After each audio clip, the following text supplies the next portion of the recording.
All right, welcome to the next installment of the Alumni webinar series.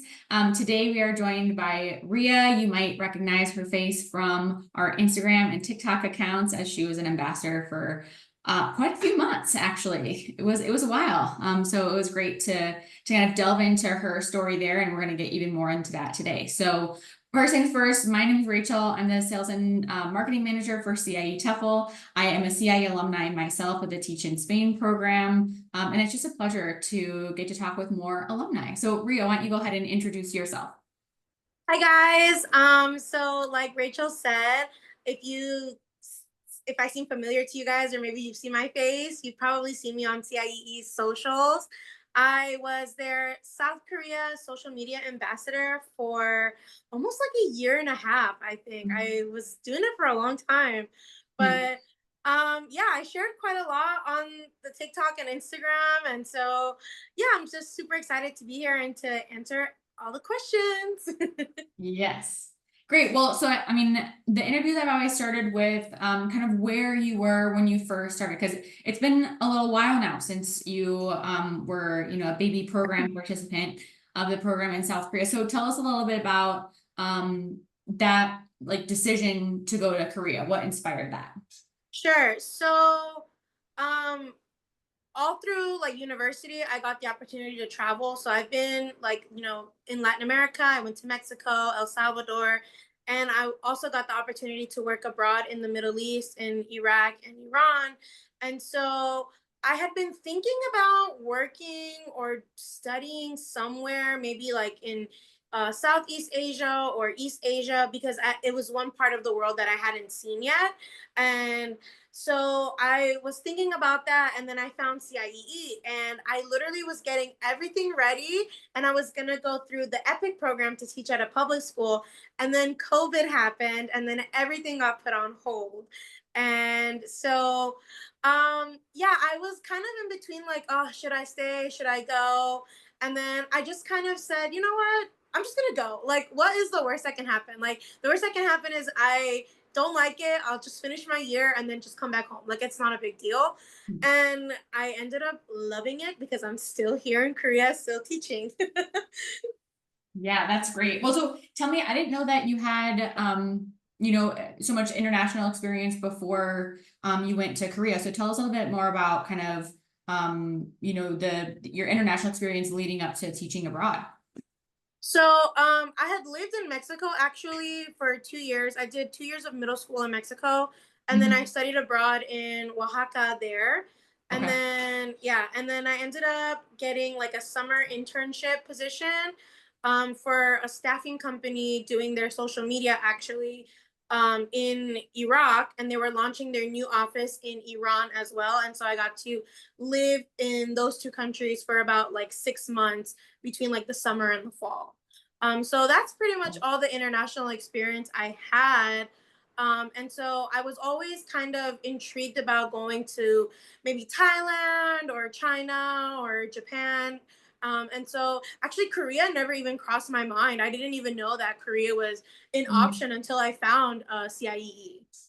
Wow. Okay. Well, so then tell me more, because I have talked to quite a few folks recently, and I'm sure that they are not alone in the fact that maybe some folks that come to CIE are not 100% decided on where they want to go. And so I mean, maybe if you could choose like three determining factors, or maybe even just one, of what pushed it over the edge as making South Korea your choice of, the different options that are out there for you to go teach abroad. I think there was a little bit of sense of familiarity with South Korean culture. I'm Latina, so a lot of our culture is really like family based, and a lot of Latin countries still operate within kind of like a family dominated society. And so, like, um, there's a lot of group thinking. And so, like, we're doing everything for the good of our community. And so, when I was reading about South Korea and how they're more of like a collectivist society, and that they have a really big importance on family values, I thought that maybe I would feel less homesick in a country like that. And so I just decided to go to Korea as well. And also it also helped that like other countries had closed off their borders during the pandemic. And Korea was really one of the only countries that was still very welcoming to foreigners to come in and teach English there too. A lot of other countries had kind of, closed and shut down and weren't accepting teachers at that point. Yeah, yeah, absolutely. Yeah, I mean, because you really came at a pretty crucial time during the pandemic. But that's interesting that there, I mean, because I think a lot of times when people think of, I mean, of course, our three biggest programs that we offer are Korea, Thailand, and Spain. We have others, but those are kind of the main focuses.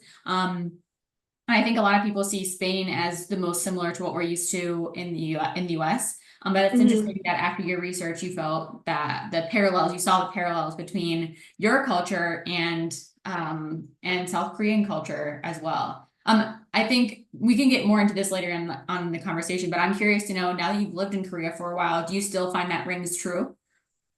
I do, especially now that I've integrated into like a South Korean family. Like I'm married now to a Korean national.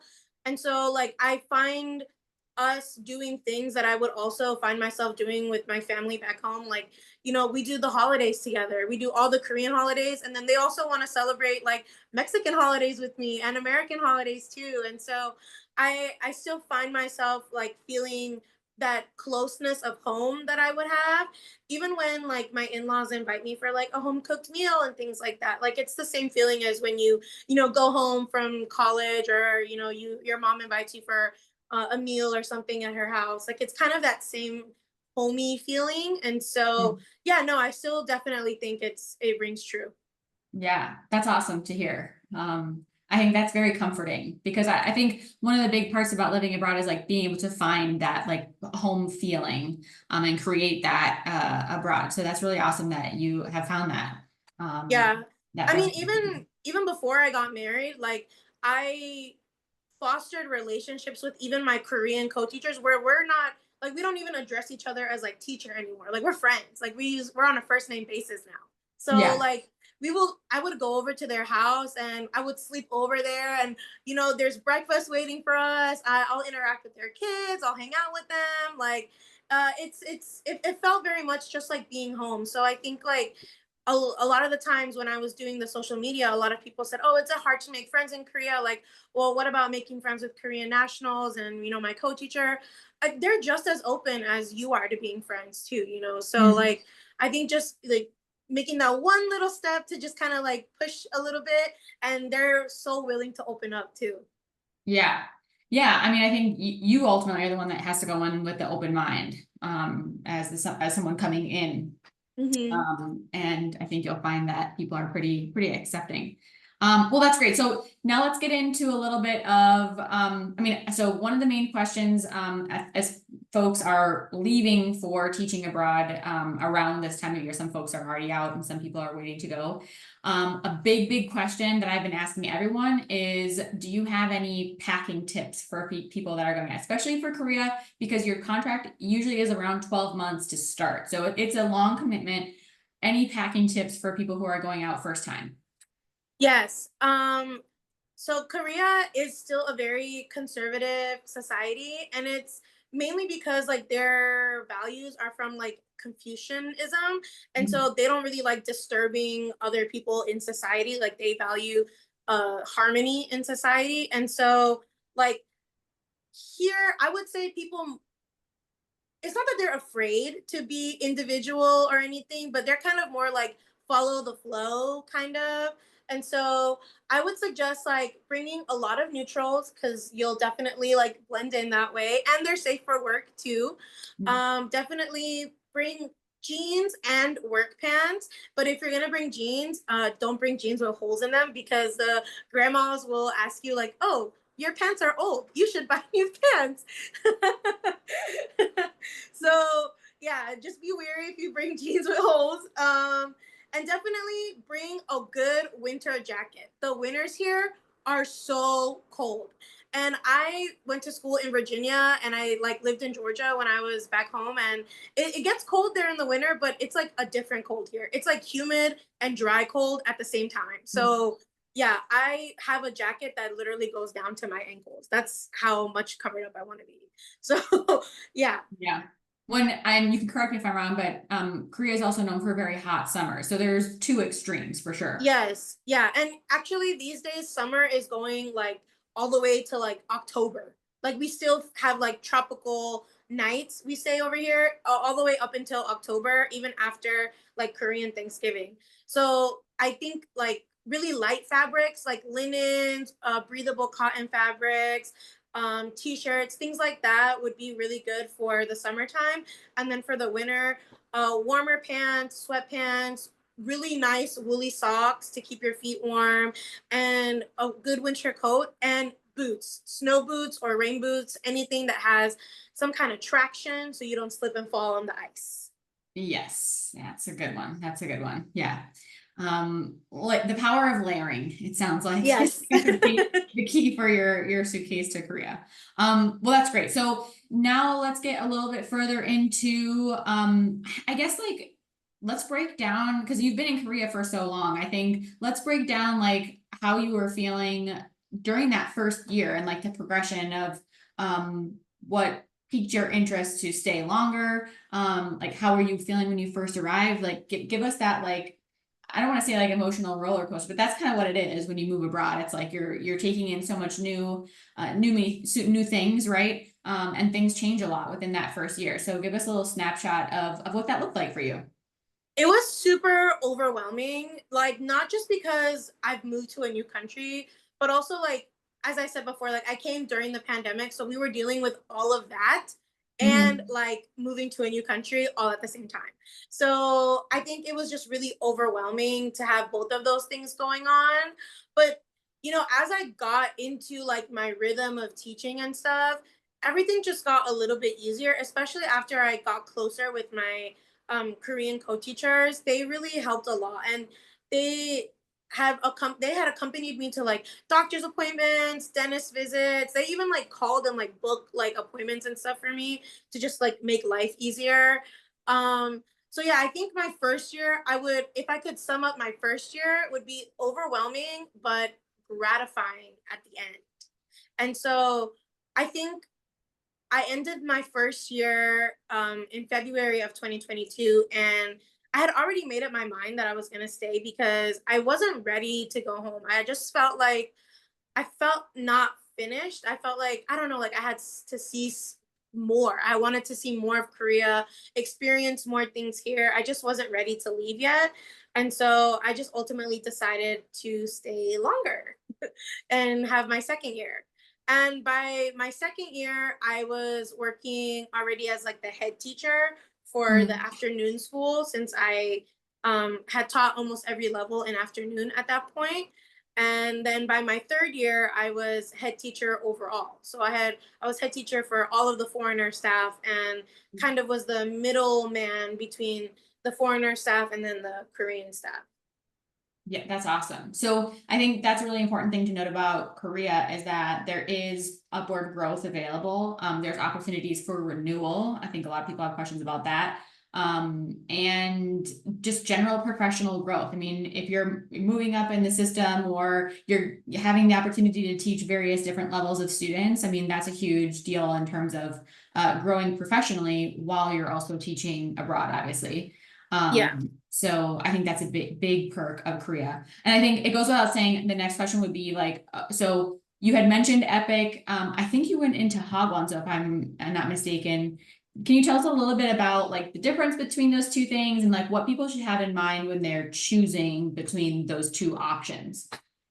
Right. So I did initially sign up with CIEE with the intention of going to a public school, but um, in the end, because of the pandemic, Epic stopped taking more teachers in, and so I just ended up going the private school or Hagwon route, Mhm. and that's where I've been working in for the past several years. But the differences, there really isn't a lot of differences in terms of like um, students and things like that. I guess the main differences would be pay. You do work longer hours at a Hagwon or a private school, and so you are going to be paid a little bit more than a public school teacher. Public schools are usually like between like 8 in the morning to like around 4 in the afternoon, versus like a Hagwon, you could either have like morning class, which is like kindergarten, so like 9 to maybe 4, or you could be an afternoon teacher, which is from like 11 to like 7 o'clock, or maybe even 8 o'clock. And sometimes you could even start even later from like 3 to like 10. Just depends on, the level that you're teaching, but also what kind of shift you have as well. And so because we do work longer hours at private school, we do get paid a little bit more. But on the flip side, public school gets a lot more vacation days because they get Mm. all the public holidays, and any break that the students get, like summer break, winter break, you get those breaks too. So unlike Hagwon, you only have a week for summer and a week for winter. I think public school gets like 2 weeks for summer and then like a month and a half for winter. Wow, that's Yeah. a big difference. Yeah. Do you, just out of curiosity, do you get paid time off at a private school? Our vacations are paid. Okay, Yeah. perfect. And one, can you request time outside of those like general holidays that are So already built in? usually they give you like 15 days off per like academic school year. And then Mhm. so like say for me, like at my school, I had already stayed 3 years. For every year that you renew your contract, you get one more day off. And then you can choose that day. Well, at least for me, like I put that in my contract, like I want to choose my day off. Yeah. But some schools they let you choose your day off, or they'll give you just like an extra like public holiday or extra like free day. Yeah. Yeah. So you, I mean, that's another thing too about Korea that I think is pretty unique in comparison to our other placement opportunities around the world is that there you do get a little bit more say. Like there's a little bit more negotiation power, obviously to a point, when you are signing a contract with the school, especially from what I've heard from multiple folks that have gone to Korea, especially when you're re-signing your contract too. Yeah. That's definitely something that you want to be prepared for, and do some negotiation if you want better compensation or better work conditions, things like that. But I haven't really heard that from any other locations. Certainly Spain, certainly not. There's not really any adjusting that you can do there, and Thailand, I don't think either. So yeah, I mean, I always say, in my opinion, you can give your opinion to Ria, that Korea is probably the best in terms of professional development, professional growth, and also overall compensation. I think that as a teacher in Korea, in comparison to other locations, the compensation packages are much better. Yeah, Um, I definitely agree. yeah, yeah. Okay, cool. So you had already decided to stay longer after your first year. I feel like I have to ask because you've mentioned that you're now married to a Korean. Give us the story on how you met your husband. So we met like how everyone meets in this day and age. We met online. Nice. We met online, and then we chatted for like I think like 2 or 3 weeks, and then we were like, "Hey, our works are kind of close to each other. Let's just meet up after work at a Starbucks." And we met up at a Starbucks, and then we haven't separated since. And we've been Nice, together ever since. nice, But nice. I mean, he was also kind of like a deciding factor when I was thinking about, staying for my third year. And then, after that we were just like, hey, we've been together for like a year and a half. Let's just get married. And yeah, so now I'm still here. Yeah, yeah, absolutely. Well, I mean, you never know what can happen abroad. I mean, I think Yeah. we've done a few like on Valentine's Day, of course. We've done lots of people who have met their spouse or their partner abroad. So I think it's just important to put yourself out there. And I think in that same vein, obviously it sounds like you're on the dating apps. But in general, like how did you build your community there? It sounds obviously like you built a very strong community at your school placement. But were there other avenues that were helpful for you and helped you create long-term friendships abroad and relationships abroad?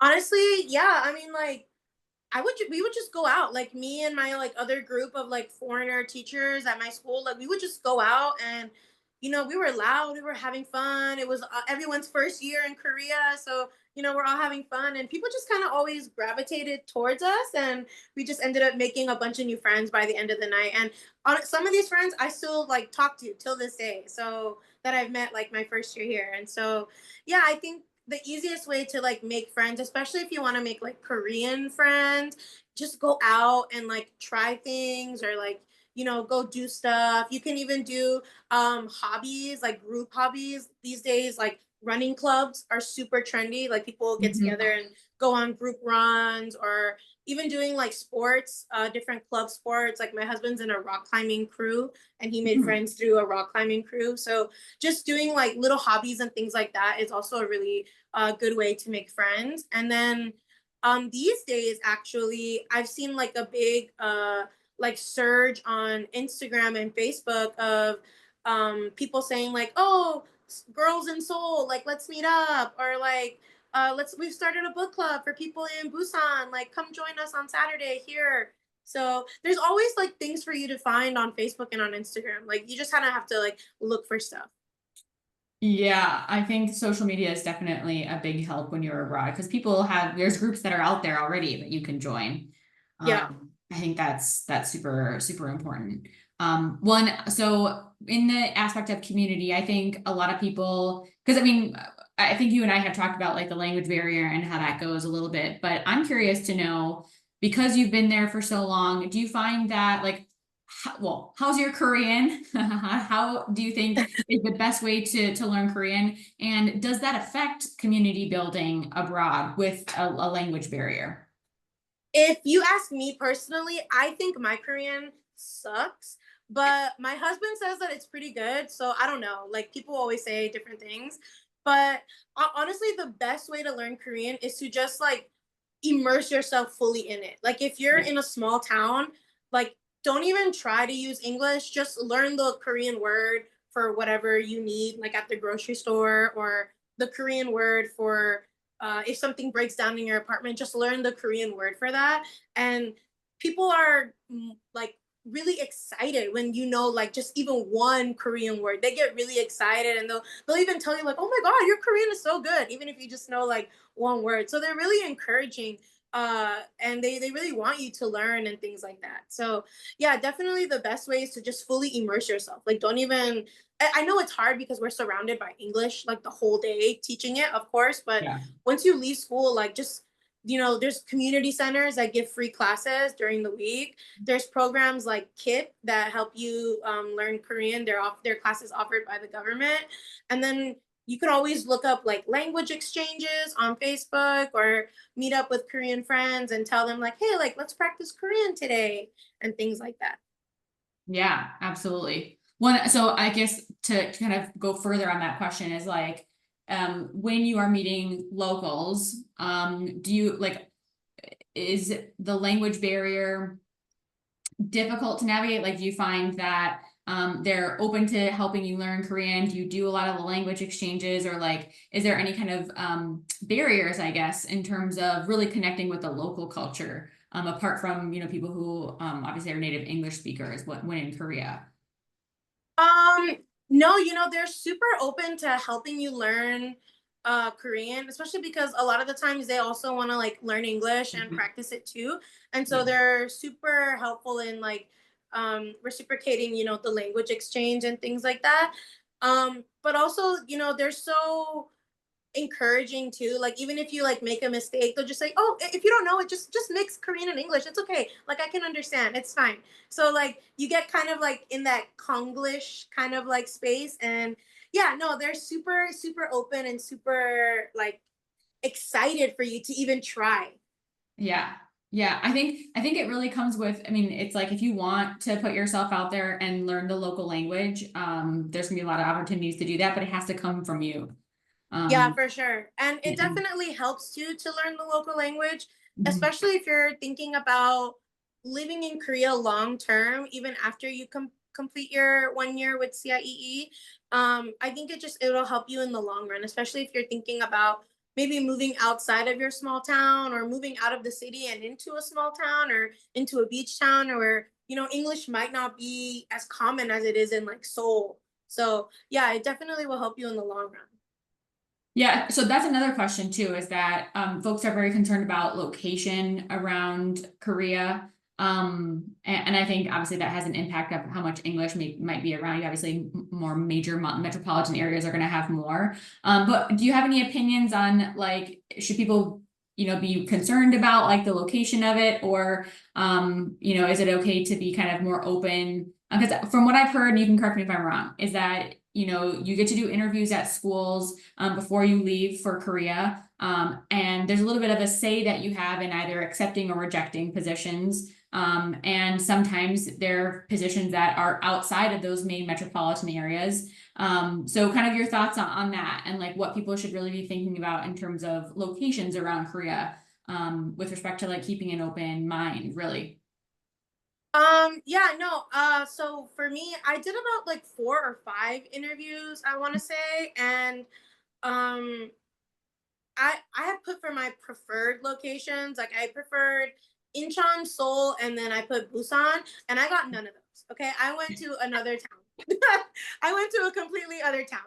So, and it was fine. Like my neighborhood, it was like all elderly people who didn't like really speak English or anything. It was a few kids here and there, kids that went to my work, that went to my school, so they would see me around in the neighborhood. But honestly, it was fine because not only did I pick up Korean faster at that time, Yeah. it like I was able to connect more with that community because I would go to like restaurants or convenience stores, and the people that work there or the owners, they know you. They recognize you because you're Yeah. in their community, and they're more kind to you, and they're willing to like, sometimes give you a little bit of stuff for free. So, yeah. So yeah, I would definitely not worry about location. I know sometimes it can sound a little like overwhelming or just jarring because you might be the only foreigner within like like a 2 mile radius. Yeah. So, and that might seem a little scary, but I always say like there's always long haul buses to take you into Seoul. You can always take like the really fast train to take you into more populated areas or more touristy areas for you to meet other people and things like that. Yeah, absolutely. I mean, I think what I've learned from working on the programs in the back end is really to not sweat the location. I know from personal experience, I was placed in a very remote area in Spain that I had never heard of before, even having lived in Spain before. And really, the location was not something that impacted my experience at all. I mean, it was more of like the people that I worked with, the students that you have, things like that. So that's really, really a good piece of advice to sit in that feeling of being a little afraid of that, but to not worry about it, and let it affect your overall experience for sure. Yeah, for sure. Okay, that's great. So, I mean, I think let's talk a little bit about, because one of the other perks of Korea, which I think is great, is that housing is included with your school placement. So tell us a little bit more about just like especially that first year, like what was your housing like, and what can others expect in terms of housing arrangements in the program? Yeah, so one thing I really want to stress before you even come to Korea is please do not go down the YouTube or TikTok rabbit hole of look at my Korean apartment tour, because that is unrealistic. You will not get those amazing apartments with the view of the Han River. That is not what you're going to get. My first year apartment here was a 1 room studio apartment. And so, like, everything was in the space. So, like, my living room and my bedroom, it was just all one giant square. Mhm. Um, but I got lucky because I got the corner apartment, and the corner ones are always bigger. So I got a bigger apartment than my other coworkers. And I got a kind of newer ish apartment, or I don't know, I guess that apartment hadn't been lived in a really long time. And so they came and they cleaned it all for me. And then I Wow. got all new furniture because no one had lived in that apartment for a while. So I got a new bed, new desk, chair, everything was being used by me for the first time. And so I kind of lucked out in that aspect. But for the most part, most of our apartments are going to be 1 room studio apartments, like just one giant square or one giant rectangle. It'll be really rare if you get like a loft style apartment. But those apartments, you can probably see those more if you live like in the countryside. I actually had a friend that she works near Busan, and she has a 2 bedroom apartment because it's so like there's so much space, so she can have Wow. a 2 bedroom. Yeah. So, so that's another thing about working in the small towns. You get a bigger house. um, Yeah. yeah, so I definitely think that housing is a big perk about coming to Korea because you don't have to worry about paying rent or even buying like a lot of furniture because the space is so small. Like for me anyway, I didn't buy a lot of furniture when I was living in that first one room. I had just my bed, my desk, a desk chair, and a little like table for my TV, and then like a little small coffee table in the middle where I could eat my meals and things like that. Like I didn't have a lot of furniture in my room because it ends up looking so cluttered, and I feel like the walls start closing in on you when you have such a tiny space and so many things inside. Yeah. Um yeah, but for the most part, the majority of teachers that come to Korea end up getting a one room studio style apartment. Yeah, I think that's great to know. I think sometimes folks in there think that they're going to have to share close quarters with another teacher, but I have not really ever heard of that happening. It's usually a, a private space for yourself, and of course, it's Mhm. all taken care of by your school, so you don't have to Yeah. worry about looking for housing, which can be stressful, or paying for housing, which can also be stressful if you're looking to travel or save or whatever you're wanting to do while you're teaching abroad. So that's Yeah. great. So I'm out of my own personal curiosity, how many times have you moved different apartments in Korea? I have moved a lot of times. So I moved out of my first year little one room little square. I actually moved into a 2 bedroom because me and another girl that ended up staying at my school as well. We were the head teachers for our school, so she was in charge of kindergarten and I was in Mhm. charge of afternoon. And so we just decided, hey, let's take over that 2 bedroom since the couple that lived there is like moving out and going to another city. So let's take over it and then we'll just like live like roommates. And it worked out really well. And then after that, I moved into my boyfriend's apartment and Mhm. then we got married and then we moved to Seoul. And then after that, I moved into my second house in Seoul. So I moved quite a bit.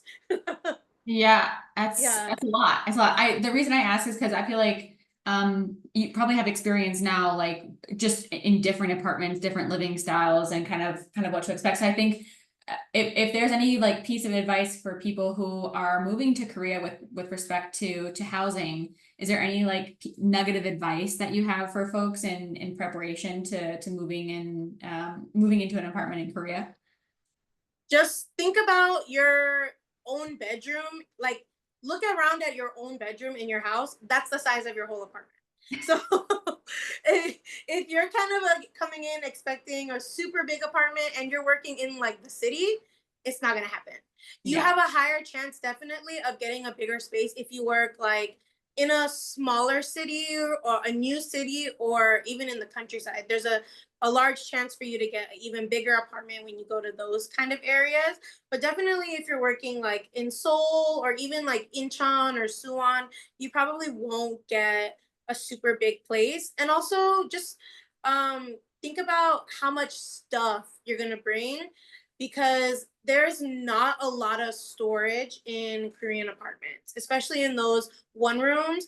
You might get good storage maybe like in your closet or like we call it a veranda, but it's like a little back porch area where Mhm. usually you find your washing machine or your boiler machine in there. You might get some storage there, but in reality you don't really have a lot of storage. And so I always try to tell people like uh less is more. Yeah, big Yeah. time. And a Big lot time. of clothes and shoes and things that you want to bring, we have big name brands here in Korea too. Like you can get like your Nikes, your Vans, anything, you can get it here in Korea. So don't think you have to bring your entire closet with you. Yeah, absolutely. Absolutely. I guess then another question, kind of moving further into the career aspect, right? Can you give us a snapshot? Like, what did you major in college? And I'm assuming that you, I mean, I know that you took the TEFL course through CIEE. Give us a snapshot of kind of your professional experience before, and then what your responsibilities were your first year at work, when you first arrived in Korea. Sure. So in university, I double majored. I did marketing, communications, and business for my major, and then I minored in Latin American studies and education and religious studies. And so I know none of that has nothing to do with teaching. And that's because I wasn't like teaching before I came to Korea. I was working like in my field. And then, during COVID, there was a lot of families, especially Spanish speaking families, that didn't understand their child's homework and things like that. And so I ended up forming like this homeschooling tutoring cohort pod with members of my church that they were Spanish speakers and they couldn't understand like the English part of their kids' schooling. And so I was able to help them and tutor them through that. And then I also got some experience doing like substitute teaching for ESL students and after school programs for elementary school students. And then, like you said, like I also did my TEFL course with CIEE, and that was super helpful before I came to Korea as well. Yeah, that's great. So then tell me a little bit more about like the role and responsibilities of that first year in Korea. Because I think what you had said before, again, you can correct me if I'm wrong, is that you did change roles slightly each year that you were there. So I kind of want to get like a snapshot of what the role was when you first arrived and how that's evolved since you have spent more time in Korea. Yeah, so my first year, I was just like a regular teacher. I had my two kindergarten classes in the morning, and unlike public school, the Korean teacher is not in the classroom with you. Like you are the teacher, you're the head teacher. So that is your 50 minutes, 80 minutes, however long it is, that's your time. Like you Wow. got to get through your books and teach them the vocabulary and keep them happy so they don't cry because it's also their first time in school too. So Mm, yeah, especially if you teach kindergarten, they will cry. wow. Yeah. So yeah, no, I was just a regular teacher when I first came. I had a little bit of experience, and so they put me with first years. And because I had a mostly ESL experience, they put Yep. me with first years. And that was really fun. I honestly enjoyed teaching 6 years old and 7 years old because not only are you teaching them like English for the very first time, like you're kind of also teaching them manners and things like that, and you're teaching them kind of a more like American style way, at least for me because I'm American. So you teach them a little bit more of an American style way of doing manners and, oh, thank you, you're welcome, what are the magic words, bless you, things like that. And so um yeah, no, it was super super easy. At least kindergarten, the more responsibilities come in for after school, because after school is when you teach like grade school, so that's when you have like elementary school, and depending on your school you could teach from elementary school and you can teach all the way up to high school. It just depends what kind of classes your private school offers. Mhm. So for me, my first year I actually taught from first grade all the way to first year of high school.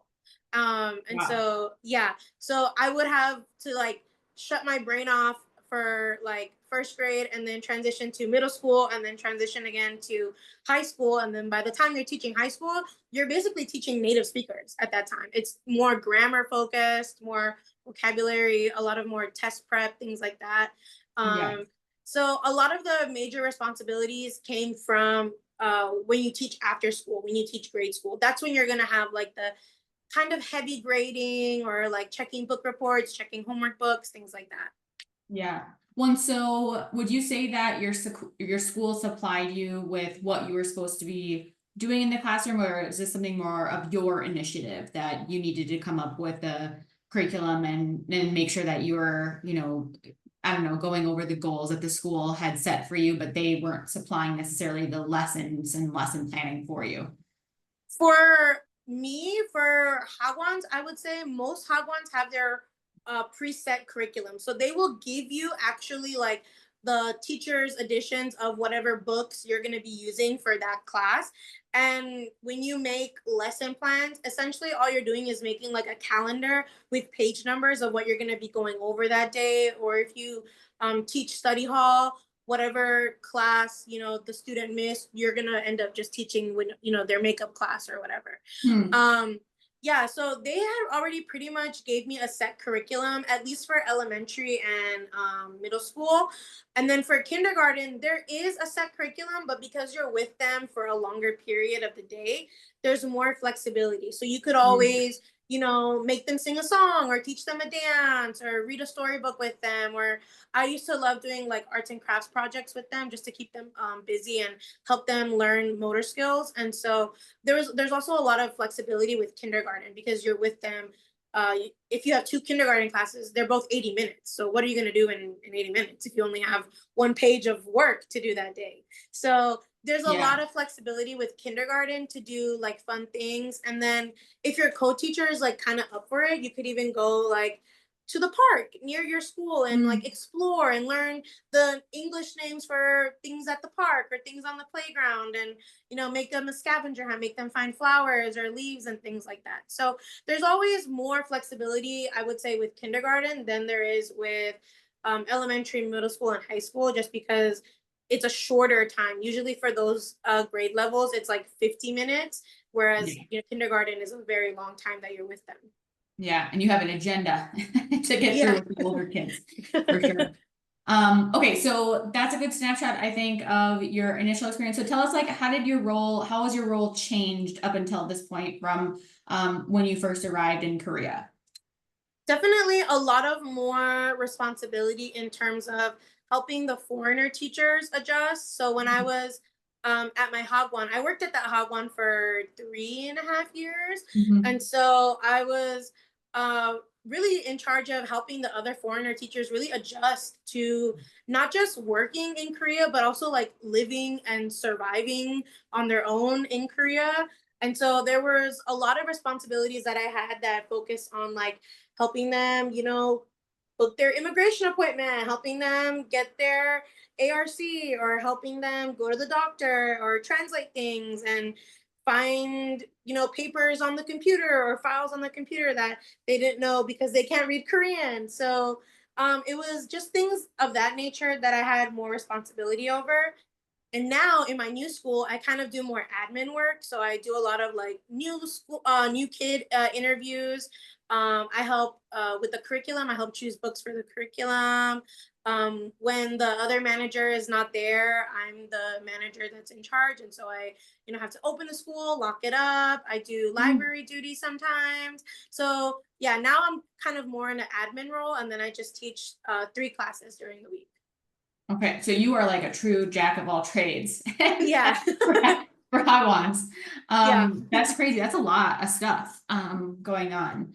But I think if anyone's listening to this and wants to get in touch with Ria, I know that you are pretty active on social media. Of course, again, she's been an ambassador for CIE, so she's all over our Instagram account, and you've done quite a bit of work for blogs for us as well, with just different pieces of information that I know I've learned a lot from your blog posts. But I think particularly I've learned a lot with respects to like Korean culture and work culture and how to navigate Right. that. I think you've written quite a few articles about that topic alone, which has been very helpful. So yeah, I mean, if you got questions, I will leave your handle if you're okay with that in the notes Yeah, of course. of the YouTube, and then I'll also leave the links to your blogs as well, so that people can reference that, because I think if you have liked any of the topics that we've kind of touched on, there's definitely more to read about for sure. But that's awesome that you've gotten to move into more of an admin role. And I think a logical next question in my mind is what's the next step from here? Like, how do you envision your life maybe in the next year, 2 years, 5 years, 10 years? That's always the golden question for people who are living abroad, myself included. But kind of what's the vision from here? Are you looking to move more into administration? Are you wanting to get more back into teaching again? Kind of what are your thoughts there? So right now I kind of like where I am in terms of like doing half admin and half teaching, mainly Mm. because The students that come to my current hagwon, they're all students from the international school and students from the Japanese school, and so Mm, all my high school students are basically native like speakers that are mm, Korean American or Korean Canadian or what have you, and so it's great to be a teacher to those like to that age level and to those specific groups of students because there are more native speakers and we can have better conversations about literally anything they want. Like they talk about dating, they talk about K-pop, whatever, is going on at their school, whatever gossip they have, they like to come and literally bother me during my planning period and just sit in my classroom until their class time. The term Velcro kids, I understand that now. Like they're Velcro students for real. So I actually really love what I am doing right now, and I could probably see myself doing it for another year, 2 years. I know mm. my boss specifically is super open to franchising the school. So my boss is an American and he opened his own hagwon and he's super open to franchising the school. And so I don't know, maybe if everything goes well, like that could be also in my plans too. Yeah, to be a franchise owner, that'd be fun. Yeah. Of your own house, and we'll send CIE's teachers to your school to work for you. Yeah, of course. Um, that would be awesome. Well, and so because you've gotten to work with such a wide range of students, I'm curious to know what is the most valuable lesson that you've learned from your students? Because I think a lot of times we go into a teaching experience thinking that, well, I'm going to impart my knowledge on the students and I'm going to share my knowledge with them and help them learn. But I think a lot of times too, it's reciprocal. So are there any big lessons that you've learned from any group of your students that you've taught so far in Korea?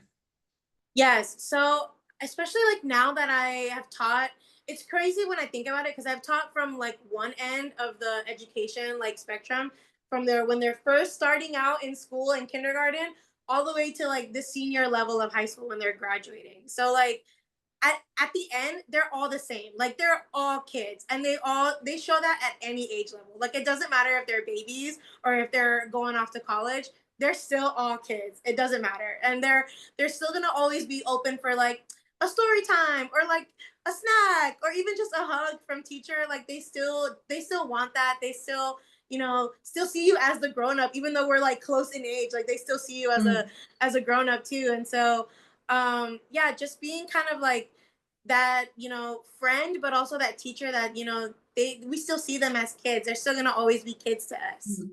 Yeah, absolutely. Well, I think I mean, just to keep that kind of lightheartedness too in the classroom and just knowing that, you can have fun. I think I've heard a lot of fun stories about like just different random things that teachers have gotten to do in the classroom. I know like karaoke is a big deal. I've seen a lot of people with microphones in Korean classrooms. Is there any like go-to activity that you like to do with the kids at school, regardless of age? Yeah, one of my favorite things when I was doing kindergarten was going to, so at that kindergarten, we had like helper teachers and they had a really cute garden. But what they didn't know is that I would take my class up there and we would pick the chili peppers and the lettuces and we would take them home. And I did that every year. We would go up there and just pick all the peppers and pick all the lettuces and just take them home. It's stealing the garden. I like it. Yeah. I mean, they were so nice about it. Like I ended up I did get caught my second year, but they were so nice about it. They were like, "Oh, finally, someone's taking them. We just like to plan out here for fun. It's gardening is our hobby, so we're happy somebody took them." Yeah. Well, so on a tangent on that, I think obviously a big part of integrating into Korean culture is the food. So is there like were there any special plates that you were making with the food that you were stealing from the garden? Is there any specialties that you delved into in Korea?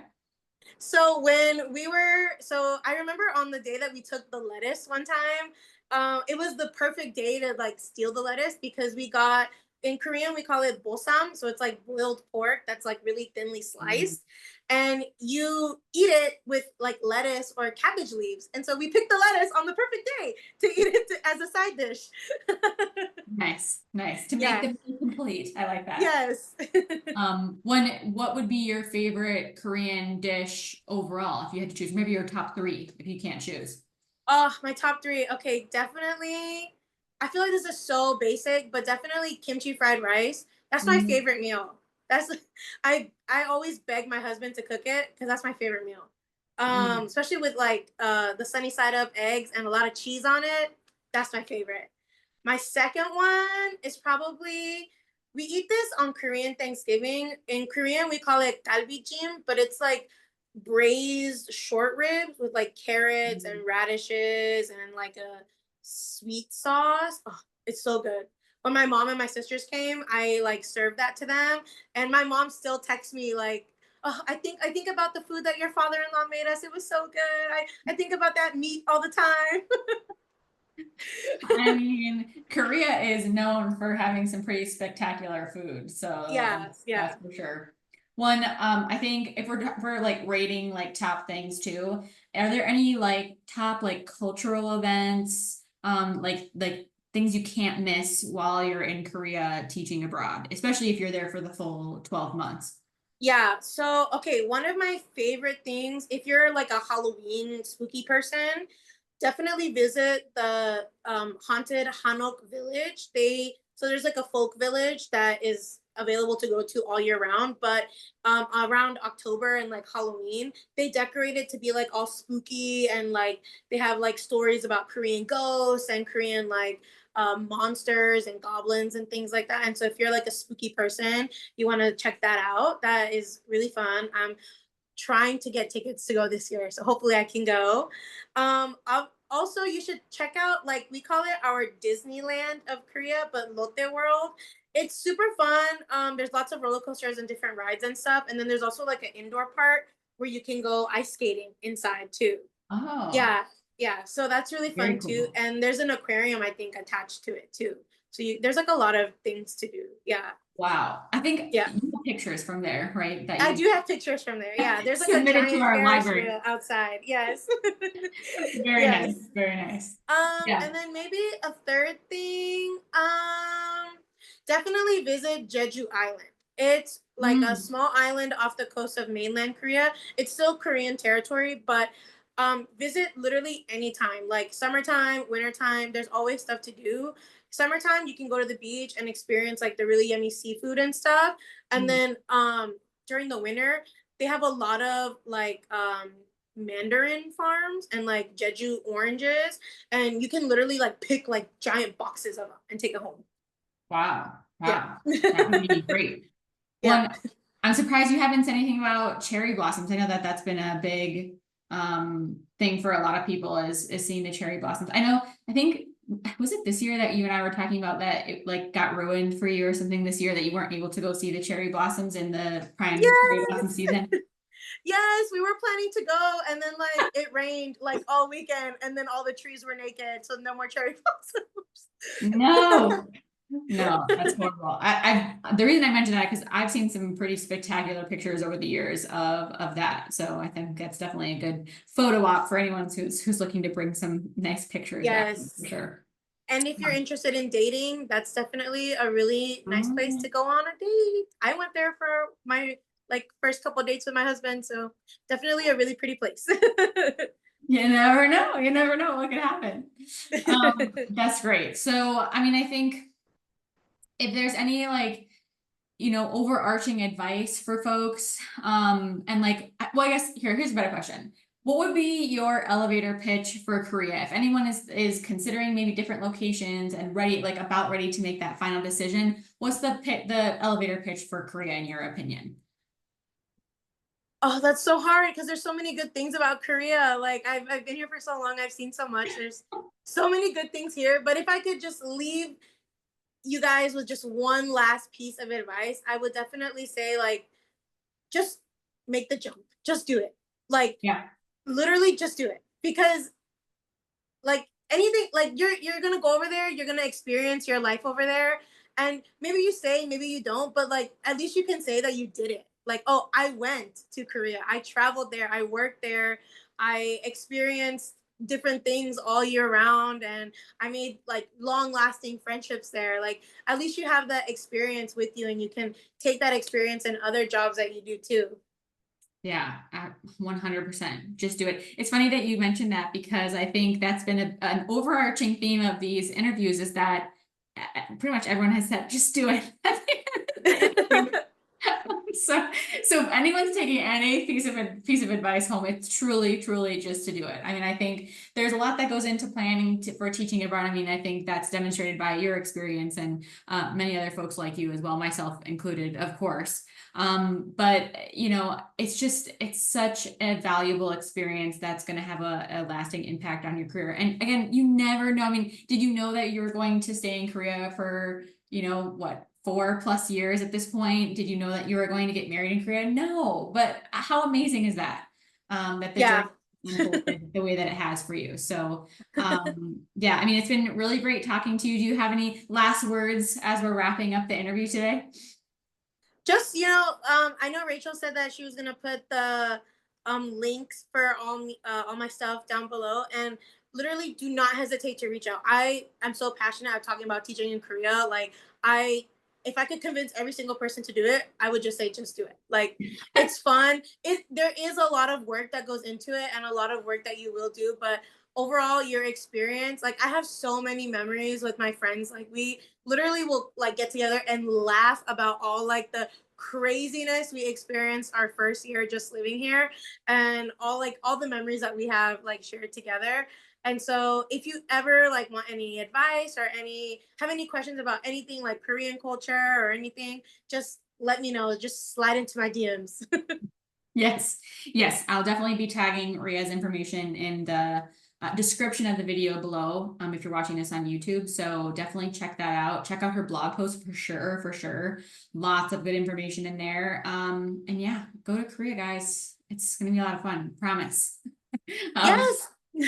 but okay, so that's the wrap up for the interview today. Thank you so much, Ria, for your time today and sharing your experience. I wish you all the best. I'm sure we'll be in touch. We'll have to do another interview like this in a year or 2 years from now, see how things are going, and get an update from you Of on how course. life in Korea is going. But it's been a Yes. pleasure. And thanks, guys, if you watched until this point. But we'll see you guys later.